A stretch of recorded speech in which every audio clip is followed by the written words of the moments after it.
Hello दोस्तों। आज का वीडियो हम स्टार्ट करते हैं इलेक्शन रिजल्ट को लेकर के। जो अभी 5 राज्यों में जो इलेक्शन का जो रिजल्ट आया उसको उसके ऊपर चर्चा करते हैं कि आज वो रिजल्ट कैसा रहा, कितना एक्सपेक्टेड रहा, कितना अनएक्सपेक्टेड रहा, और फिर कहाँ पे किस पार्टी को काम करना चाहिए, कहाँ पे किस पार्टियों से गलती हुई, जिसकी गलती हुई उसको अपना गलती सुधारने की ज़रूरत है, जिसकी गलती नहीं है, जिसको क्रेडिट मिला है, जिसको बहुमत मिला है, उसको कैसे काम करना चाहिए, किस हिसाब से जनता ने उन्हें जो दिया है बहुमत, उसके ऊपर उनको कितना खरा उतरना चाहिए, इसके ऊपर चर्चा करते हैं। सबसे पहले आज का रिजल्ट देखते हैं कि आज का रिजल्ट क्या रहा है। वेस्ट बंगाल ओवरऑल रिजल्ट रहा है कि 5 राज्यों का आज ये आया है। 5 राज्यों का आज रिजल्ट आया है, जिसमें पश्चिम बंगाल है, तमिलनाडु है, केरला है, असम है और पुडुचेरी है। ठीक है, जिसमें से 3 राज्यों में 3 राज्यों में इसका बीजेपी का, बेसिकली बात करें तो भाजपा का एक ही राज्य में पूर्ण बहुमत मिला है, वो वेस्ट बंगाल, जहां भाजपा अकेले चुनाव लड़ी है।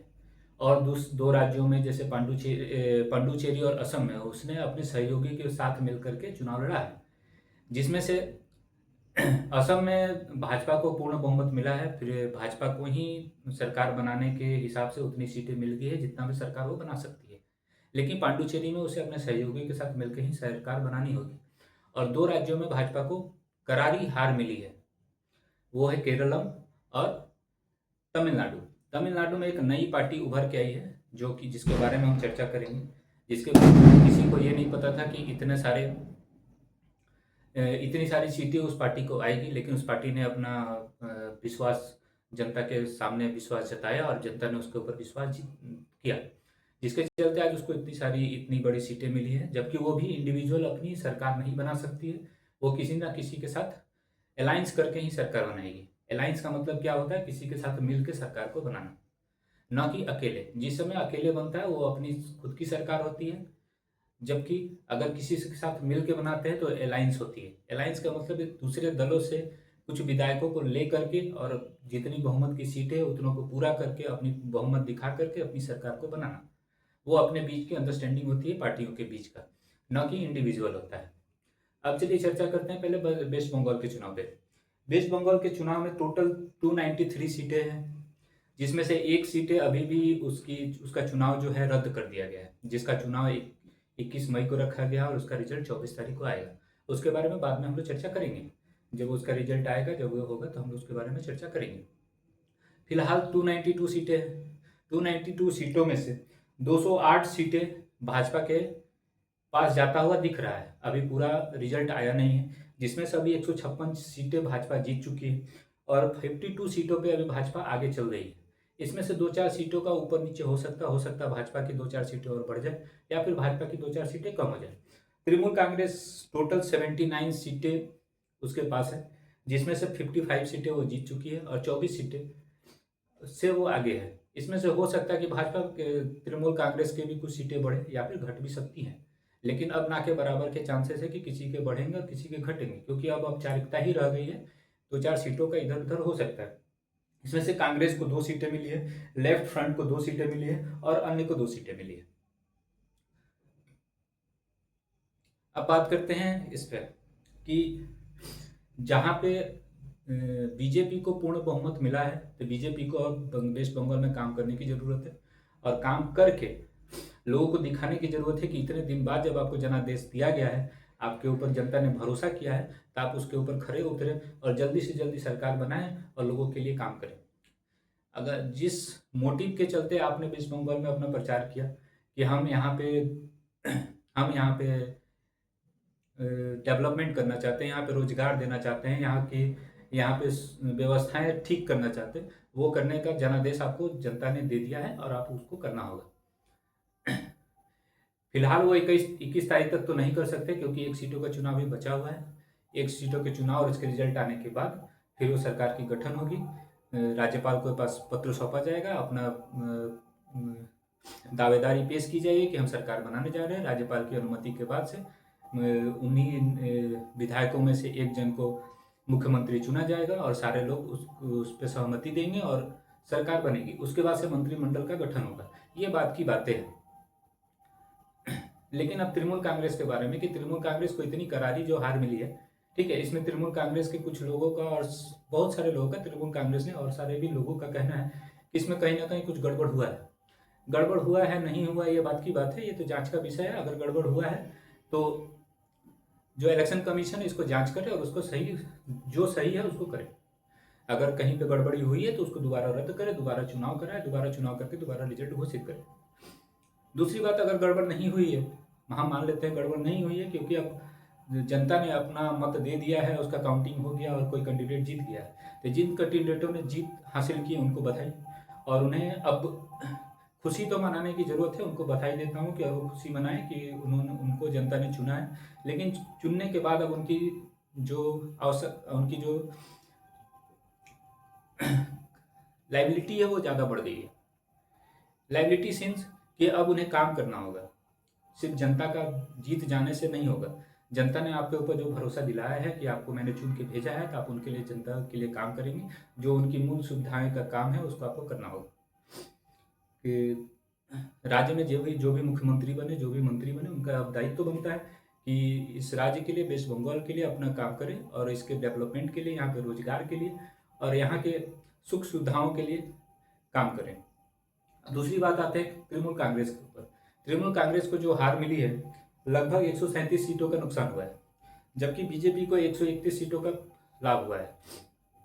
तो तृणमूल कांग्रेस को अब अपने अंदर मंथन करना चाहिए। माननीय ममता बनर्जी जी से ये आग्रह होगा कि वो अपने विधायकों से बात करे, मीटिंग करे कि उनसे कहाँ गलतियाँ हुई, उन गलतियों को आगे सुधारने की जरूरत है।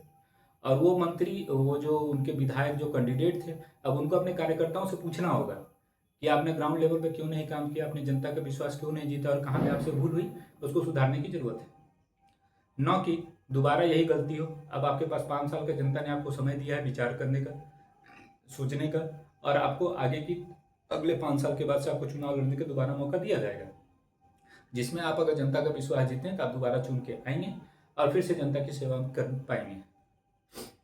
और बीजेपी को है कि बीजेपी को बहुत बहुत बधाई, ताकि उन्होंने 3 राज्यों में अपना बहुमत हासिल करके और अपना सरकार बनाया है।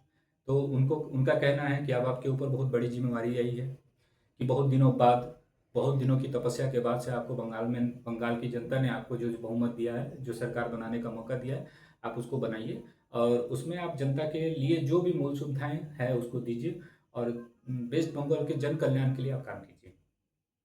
दूसरी बात आते हैं असम के। असम में पूरा 101 सीट, 101 सीट भाजपा को मिली है। भाजपा के अलायंस को मिली है, ना कि भाजपा को। पूरा का पूरा भाजपा को 82 सीटें मिली है, जबकि अगप को 10 सीटें मिली है, बीएफके को 10 सीटें मिली है और भाजपा अन्य को 0 मिली है। अभी 101 सीटें जीत चुकी हैं। 1 सीटों पे अभी आगे चल रही है एनडीए, जिसको हम एनडीए बोलते हैं, मतलब उसके साथ वो अलायंस है। भाजपा के साथ जिसके अलायंस है उसको एनडीए बोलते हैं और कांग्रेस के साथ जिसके अलायंस है उसको यूपीए बोलते हैं।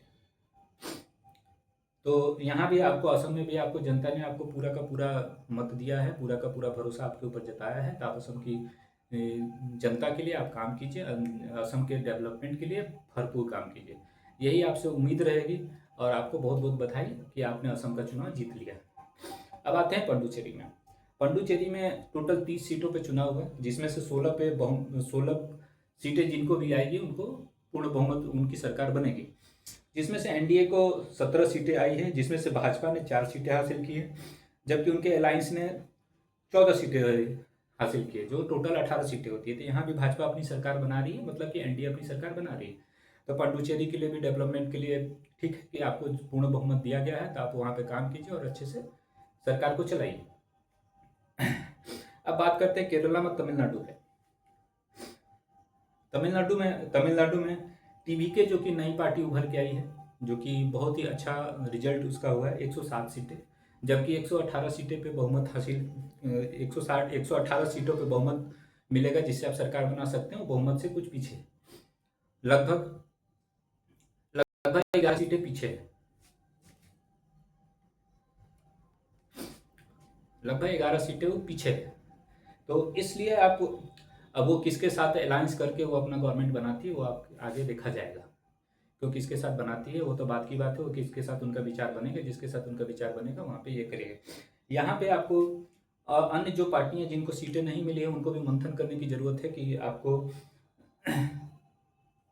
क्यों आपको सीटें कम मिली, या फिर जनता ने आपके भरोसा क्यों नहीं किया। आप अपने कैंडिडेट से और अपने जो कार्यकर्ता हैं उनसे आप पूछिए, उनको डांट लगाइए और उनसे बातें कीजिए कि आखिर आपने यहाँ पे जाके काम क्यों नहीं किया। अब आते हैं केरल में। केरल में बीजेपी को 3 सीटें मिली है, जबकि 3 सीटें उसको प्लस ही हुआ है, ना कि नुकसान हुआ है। लेकिन इतनी बड़ी पार्टी होकर के अगर वो 3 सीटों पे ही सिमट जाती है तो ये भी बहुत बड़ी चैलेंज की बात है, कि बहुत बड़ी दुख की बात है कि वो 3 सीटें ही मिलती है। जबकि यूडीएफए को 102 सीटें मिलती है, जबकि 61 सीटें का उसका लाभ होता है। तो यूडीएफए को मुबारक कि उसने अपना गवर्नमेंट बनाया है। लेकिन अब यहाँ पे भाजपा को सोचने की ज़रूरत है कि जहाँ पे यूडीएफए 102 सीटें लाती है वहाँ आपको सिर्फ 3 सीटें मिलती है। तो आप अपने जो वहाँ के कैंडिडेट हैं, केरलम के जितने भी आपके कैंडिडेट हैं, विधायक के जो कार्यकर्ता हैं, उनसे आप बातें कीजिए और पूछिए कि आपने ग्राउंड लेवल पे जाके जनता का भरोसा क्यों नहीं जीत पाए, आपको आपके पीछे कमियां क्या रही। उस कमियों को आप दोबारा ना दोहराएं, ताकि अगले 5 साल के बाद जब चुनाव हो तो आप फिर से वहाँ सरकार बना पाएँ। इसके लिए आप अभी से मेहनत करना चालू कीजिए। अगर 5 साल आप मेहनत करेंगे तो आई होप कि आप वहाँ सरकार बना पाएंगे। तो ये रही बातें। लेकिन अब सबसे बड़ी बात है कि जहाँ जो सबसे बड़ी अभी नेशनल पार्टी जो हमारे देश में कहा जाता है कि आज़ादी में बहुत बड़ी भूमिका रही, आज़ादी के बाद की सबसे पहली पार्टी रही है कांग्रेस, यूपीए, जिसका अलायंस है यूपीए। कांग्रेस अभी बहुत कम सीटें जीत पा रही है और बहुत सारी चीज़ें बहुत कम जगह अपनी ये कर पा रही है, जबकि वो बहुत बड़ी नेशनलाइज पार्टी है। इसके अध्यक्ष श्री मल्लिकार्जुन खड़गे जी हैं, जिनका काम बहुत ही अच्छा है। उनका नेतृत्व पे कोई सवाल नहीं उठाया जा सकता है कि उन्होंने नेतृत्व खराब किया है। लेकिन उनके नीचे के जो काम करने वाले लोग हैं, जो विधायक हैं और जो कार्यकर्ता हैं, उनसे पूछना होगा कि आपने नीचे में काम क्यों नहीं किया। क्योंकि इतनी बड़ी पार्टी होने के बाद भी अगर वो कम सीटों पर सिमट जाती है तो ये चिंता का विषय है, क्योंकि विपक्ष भी होना बहुत जरूरी है। तो मल्लिकार्जुन खड़गे जी के ऊपर कोई सवाल नहीं है, लेकिन सवाल है कि मल्लिकार्जुन खड़गे जी आप सारे अपने विधायकों को बुला करके एक मीटिंग कीजिए और उन्हें बताइए कि जी जो हम लोग कार्य कर रहे हैं, जो हमारा दिशा निर्देश है, उसका पालन कहाँ तक नहीं हो पा रहा है और कहाँ तक आप पब्लिक तक नहीं पहुँच पा रहे। पब्लिक की समस्याएं आप तक आ रही है तो उसका निवारण कैसे कर रहे हैं, या फिर आप उसमें सिर्फ खाना पूर्ति कर रहे हैं। अगर खाना पूर्ति करें तो उनको डांट लगाइए और उनको बोलिए कि उनका काम को सही से करें, ताकि जनता का विश्वास आपके ऊपर उठे और आप अगला चुनाव जहाँ भी हो, आप आगे यूपी में चुनाव है तो यूपी में चुनाव के लिए आप अभी से तैयार हो जाइए, ताकि जनता का विश्वास आप जीत सके और यूपी में सरकार बना सके। यूपी में सरकार किसकी बनेगी नहीं बनेगी वो तो जनता के ऊपर निर्भर करता है कि जनता कब किसके ऊपर भरोसा करेगी। जिसके ऊपर भरोसा करेगी, जिसको वोट देगी, उसी का सरकार बनेगा। लेकिन अभी समर्थन करने की जरूरत है कि आप किस हिसाब से अभी ग्राउंड लेवल पे काम करते हो, उस हिसाब से जनता आपसे कनेक्ट होगी और आपको वोट करेगी।